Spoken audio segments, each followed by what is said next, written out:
Oh yeah.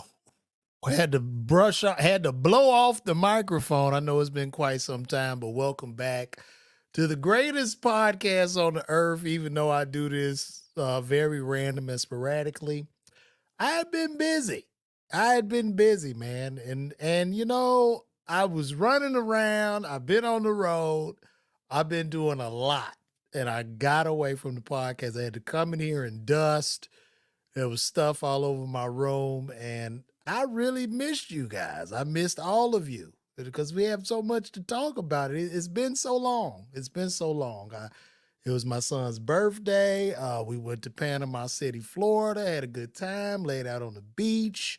And then before that, we went on a trip, but I think I told y'all we went to Tennessee, Pigeon Forge, Tennessee.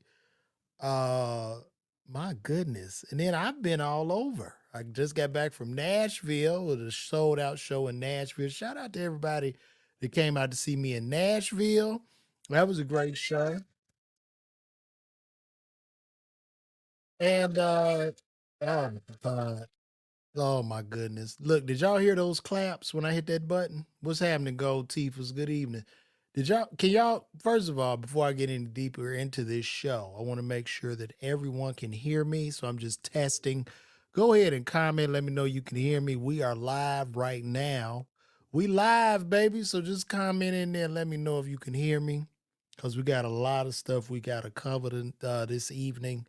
Let me know if you guys can hear me. Come on, say something to me. Now, Gold Tifa said good evening to everyone. I need to know if y'all can hear me. Okay, Johan, I appreciate that, brother.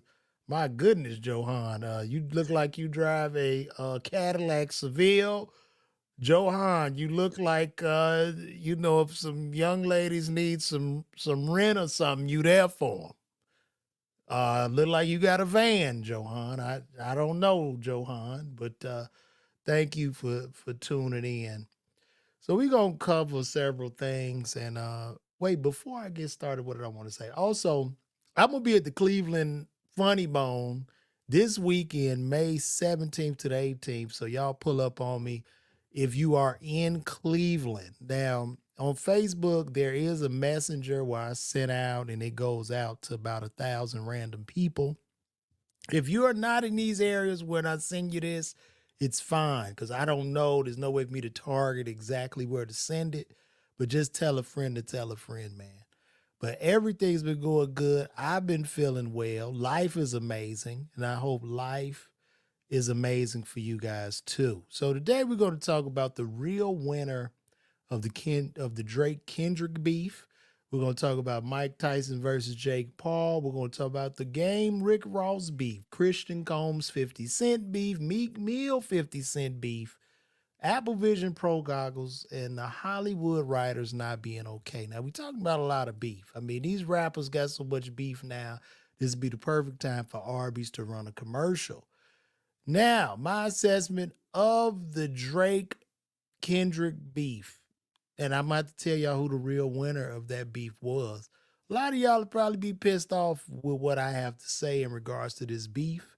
And I'm just going to state my case and tell you why I believe what I'm saying to be true.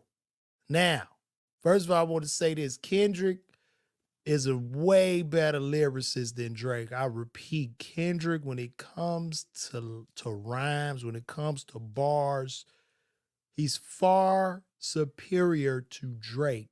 I want to say that. I want to say this. Drake makes better music.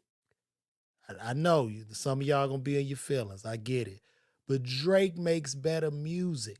And don't tell me in the last 10 years, when you out at the boat, at the cookout, or you with your girl or your guy, or whoever, or your animal, whoever you with, 9 times out of 10, you bumping Drake. And like I said, Kendrick is a better lyricist, but you know, I don't want to sit up and think a lot of times. The world is heavy enough. Sometimes I just want to vibe. All right. Now, as far as this beef is concerned, I have to give the winner to Drake. It has to be Drake. And I'm going to tell you why. In the Heart Part 6, Drake addressed every issue. that Kendrick had with him. He addressed every single issue. And what really made him the winner to me in that was the fact that he fed Kendrick information and made Kendrick rap what he wanted him to rap. That was it. That should end the debate right there, because I've never seen that in the history of rap battles, where the guy feeds you some information, you fall for the bait. I mean, that's like a banana in a tailpipe thing. Another issue I have with Kendrick is the allegations of pedophilia towards Drake. Now, I'm not a street guy, but we have to be very, very careful with those types of salacious allegations, especially as men, because in these times, as a man, you pretty much guilty until proven innocent. And I haven't seen Drake with 15 and 16-year-olds, and that is just very egregious to just hit him like that, and for these other rappers to come at him and hit him like that with pedophile charges. And I get it with a lot of the rappers. You know, I was asking people, I raised my hand, I asked so many people, what do these rappers have against Drake? What did he do to these guys? I don't know. I'm not in the industry. But from the outside looking in, it just looks like you are mad. It looks like they're all mad. The man has been on top since 2009. He's got exponentially bigger. He's the biggest rapper. Now, some of you might not agree with me, but here's the thing. Women lie, men lie, numbers don't. We're talking about a guy with over 100 billion streams on Spotify. That's it. These numbers ain't lying. He's selling out everywhere he goes. It's insane. So I'm giving the winner to Drake. I don't care. Kendrick is a great MC. Kendrick, he only puts out an album once every 10 years. And as Drake said in that diss, he made the man rap again. So that was the only thing I got out of that. And the beef keeps going. Like the beef, everybody's mad. All of entertainment is up in the circus. It's just one big circus. It's all wrestling now. Ever since the Cat Williams interview, it's been nothing but wrestling. Everybody hates everybody. Everybody got beef, roast beef, whatever kind of beef they all have. They're all mad. They're all mad. And that brings us to The Game and Rick Ross. Now, Future was already going to what? Future and Metro Boom, and they going to. I mean, they all got in the big ball to try to go with this man. Then Rick Ross tried to chime in, but they didn't give Rick nothing. So what happens? The Game tries to chime in on Rick Ross.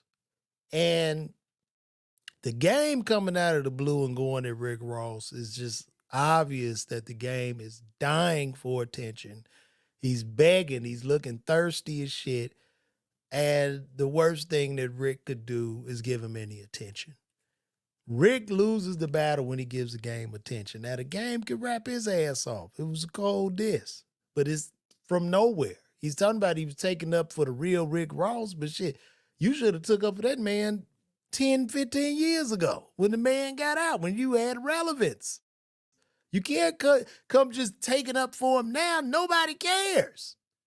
Nobody cares. And it is very hard for me. I'm 46 years old, going on 47, seeing a lot of rappers from my generation being washed up and looking desperate. It hurts, man. You see these guys out here, you just like, damn, I remember he had the glow. It's bad. You know, a lot of these rappers run around looking like a lot of our old rappers, our old big MCs back in the day, are really running around here looking like Superman with his cape on. And it's bad because when you were like a super rapper back in the day and you just walking around and then they kind of looking at people because they want attention. And that's the worst thing you can do in public is give a washed up rapper attention. Walk by his ass. Don't say nothing because they want it bad. Remember how they treated people when they was hot. The worst thing you could do. So a lot of the rappers look like that old stripper, You know, the stripper to be in the strip club and she don't know she aged out. You know, she 54, 55, the stretch marks showing. But won't nobody be honest with her. Nobody gonna tell her the truth. She coming out there looking stank in that damn G string, and it just looks bad. And that is how a lot of these old rappers look. And I actually was in Nashville. I saw an old a washed up rapper, and I was just like, ugh. I just walked back because I didn't want to get none of that old washed up rapper juice on me. You know what I'm saying? And it's not because a lot of these guys were like assholes when they was on top, and that fall to the bottom is just pretty much horrific. Which leads us to now Christian Combs called out 50 Cent on some new diss or whatever. And, you know, 50 went at him. And for those of y'all keep calling Christian Combs a child, Christian Combs is like 30 years old. That boy like, what is he, 20? No, like 26? He a grown ass man now. So now 50 on that ass. And, you know, I guess, you know, the young man is sticking up for his father, doing whatever he can, but you really barked up a dark tree. And now, you know who's coming to his aid? Meek Mill. That's who's coming to his aid. Meek Mill came to the aid of Christian Combs and calling out 50 and this. But one of the things that Meek Mill said, because Poe Christian, he is a child, but he is a grown man at the same time. He's a child of affluence. He's a child of nepotism, and it's not his fault. It's not Christian Combs' fault. So everybody just looks, Poe baby. He's caught in the middle of something that I wish he wasn't in. Because I don't wish that, even though they are grown, I don't wish that on none of the children. So Meek Mill comes at 50 Cent. And it was so sad because one of the things that Meek Mill said, which bothered me, this is what Meek said. It was the most, this nigga violated every man law. I don't know if he's on some type of narcotic or what the fuck he doing. But this shit really triggered me when this man, I'm going to show y'all what he said. I mean, this was the worst. Let me go to his Twitter real quick. Y'all give me 1 second. It was just bad. Somebody need to take his Twitter away. Say less. No. Let me see. Meek Mill. He must have deleted everything. No, it's still up. Hold on, guys. Because this shit, I was like, what?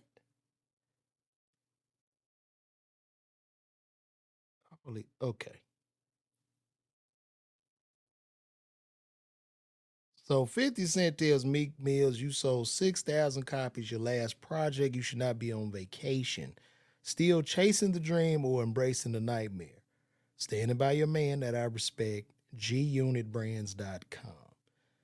And then Meek Mill says, my last project sold 90K first week. Expensive pain. Ross did that last CD for fun to let me out my contract because we rich and have some type of history. It's different. LOL. I don't even know how Cuban was talking to you. Your swag is extremely whack. This nigga, he said, I don't even know how your ex-girlfriend even hollered at you, Fifth. Cause your jeans is off. I mean, that's some woman ass shit. I don't know how I don't even know how the hell you even talk about the man, a woman that liked him. You don't do that. I don't even know how she dated you. She was too good for you, 50. She was too beautiful for you. It's what the fuck? Put the drugs and the narcotic down. And look, I'm going to say this because I talk shit on here. If any rapper, like any of you niggas run up on me, you're going to go to jail. I promise you. I will call the police. I'm a citizen. and you will go to jail, nigga, and I'm suing. So, but put the dope down. Don't ever say that shit. You getting into it with me. I don't know why your woman picked you and not me. What the fuck? What the fuck? This supposed to be a tough ass nigga out of Philly talking like this. This is sad. This is sad. And that's why fathers, it's important you stay in the lives of our children. Oh my God. A lot of these so-called street guys, they act like women. They are women with Air Force Ones and chains on. They're emotional. That shit is that shit had my skin crawling. Let's say it again. I don't know how she, cause that's the way it would sound to me. I don't know how Cuban hollered at you, me. The fuck? That was it. Somebody go grab Meek Mill phone, tell him to call me, cause that shit just didn't sit right with my spirit. Moving right along, cause I'm not gonna be on here long. I gotta warm back up to doing this, man. So I went to see them Apple Vision Pro goggles, and I just want to tell y'all the future that we headed into is really night and day. And if any of y'all got time just watching this, please go to Apple and just try them things on. They are insane. And these are the first generation of them. And as those goggles get smaller and better, listen, there will be no reason to leave the house. You could travel the world from the car. You could travel the world in your underwear because the shit, people are right in your face, bro. Like I put them on. Alicia Keys was like she was right there. Like she was in my house. Like she was singing to me, bro. Like you could go sit at the game and shit. You could see like you are looking at people. And I mean the way we'll be able to communicate is insane. And matter of fact, I want to show y'all something. I'm gonna bring this up on the screen. I'm gonna see if I think wait a minute, I might have saved it already. But I want y'all to take a look at this. This is unreal. Yeah, check this out. Now look at this. Now forget about the stores, the mall. Look at this.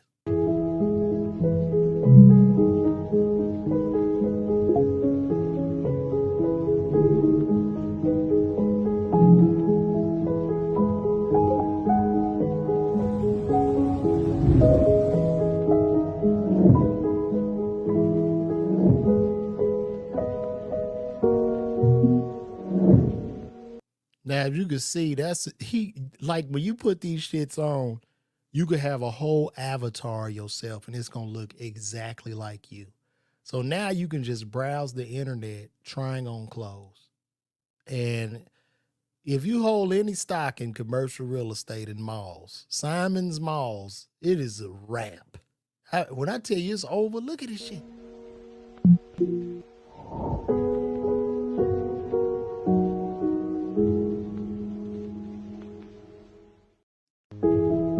That's insane. And look, let me tell y'all something too, ladies. When that porn, I mean, I just really think that these goggles will just be the end of humanity, especially when porn somehow gets into them. It's really going to be curtains. Like, men are not even talking to women nowadays. I don't think they hollering at women. It's just totally, totally different. And a lot of that is out of fear. And also a lot of it comes from social media because we've placed such insane expectations on one another. That's men and women because a man want this super hot model that listen to everything you say, and the woman want this super rich, tall man with dick on the floor. And it's just not realistic, man. None of it's realistic. And people are not reproducing, and we're in trouble. All right. People's talking about the end of the earth and cataclysms and storms and the heat coming. No. What's going to end us off, what's going to end humanity will be us not reproducing anymore. That's what's going to happen. So and look, I want to go to some of these So I see y'all in here talking. Derek Kraus, what's happening? No van or bus. What's happening, King Green? Tiffany, everybody in the house. Mario, I see you. You say no, men are out here hitting women about the head and neck area and running away. What? What are you talking about, Tiffany? That was dark. When they are all like, yeah, when them things hit about 300, 400, we are cooked. I even think live entertainment is, I don't know what'll happen, but I'm guessing with me as a comedian, I could be in here, I have my little microphone, and y'all put the goggles on, and we just all in the room together. Live Nation ain't got much time. Live Nation better try to buy whatever app that is in there, because it's gonna be curtains. All these big ass venues, people won't even have to go to the football game. You be able to watch the football game like, bro, it's crazy. The only thing you won't be able to do is smell. Or you could they'll probably figure out a way how to do that, man. So it's wild. Arica O'Bannon, what's popping? And that's gonna move me to our last topic of the day. Our Hollywood writers are not okay. I am in the WGA.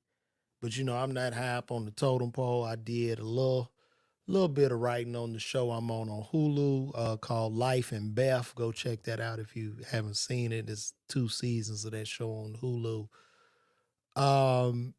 So what has happened in Hollywood is after the union strikes and after Hollywood gave them everything they wanted, as far as WGA, SGA, it made the cost of business a lot higher to do.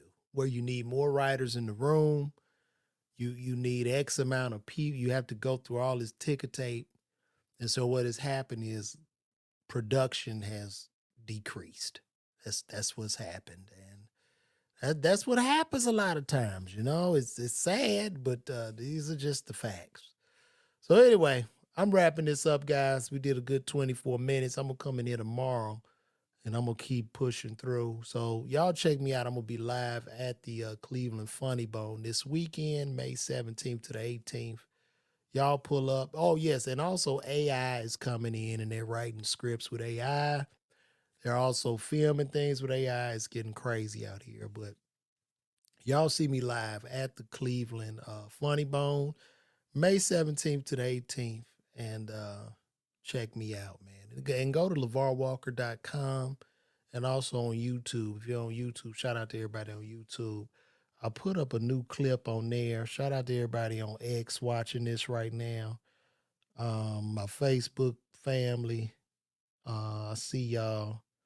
Damn, I got and YouTube. So we got about the same numbers on Facebook and it. But yeah, that's it, guys. Listen, I appreciate y'all tuning in.